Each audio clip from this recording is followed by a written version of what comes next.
আজকাল কেবিসির এই বাচ্চাটাকে নিয়ে খুব ডিসকাশন হচ্ছে সোশ্যাল মিডিয়াতে। मेरे को रूल्स पता है, इसीलिए आप अभी मेरे को रूल्स समझाने मत बैठना। अच्छा, अब इनके पास ही एक मौका है पड़ाव को पार कर। ফার্স্ট অফ অল বাচ্চাটা যেভাবে বলছে সওয়াল তো পুছো, আমি যদি ছোটবেলায় এইভাবে বড়দের সাথে কথা বলতাম, আমার মা কেবিসির সেটেই অমিতাভ বচ্চনের সামনেই জুতো খুলে মেরে দিত।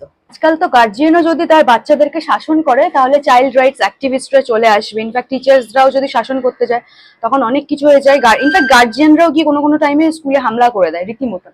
এবার there are few exceptional cases definitely, but মারের নাম লক্ষ্মীকান্ত, ভূত পালায় যায় ডরে। সেই জন্য ছোট থেকে বাবা মায়ের শাসন প্রচন্ড দরকার। যেখানে চর মারা দরকার সেখানে চর মারাটা উচিত।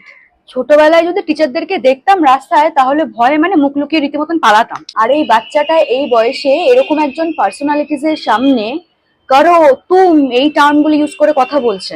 এই যে এই মহিলা ছোটবেলা থেকে আমাদেরকে অনেক পিটিয়েছে, তাই তো?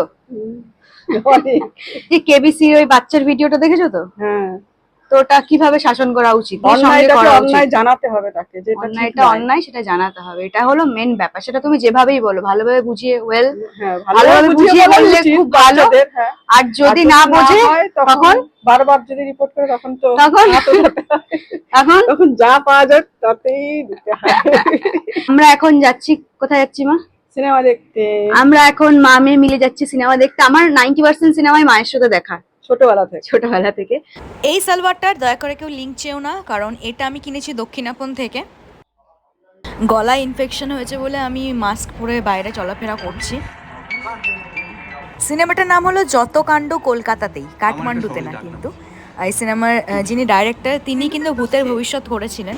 একটা আমি জিনিস নোটিস করলাম, এর আগেও যখন দেবী চৌধুরানী বা পুতুল নাচের ইতিকথা দেখতে গেছিলাম, এই টাইপের সিনেমা দেখতেই যায় 95% বয়স্ক মানুষরা। আজকে হলে গিয়েও সেম আমি দৃশ্য দেখলাম, সেজন্য আমি ক্যাপচার করলাম। সাইয়ারাত থেকে এই মুভিগুলো আমি অনেক বেশি এনজয় করি, আমার খুব ভালো লাগে। And I am really sorry, আমার পছন্দগুলো এই জেনারেশন সোকল জেনজির মতন না। ক্লাবিং পার্টি এগুলো আমার হয় না। আমি যা কিছু করি আমার মাকে সাথে নিয়েই করি।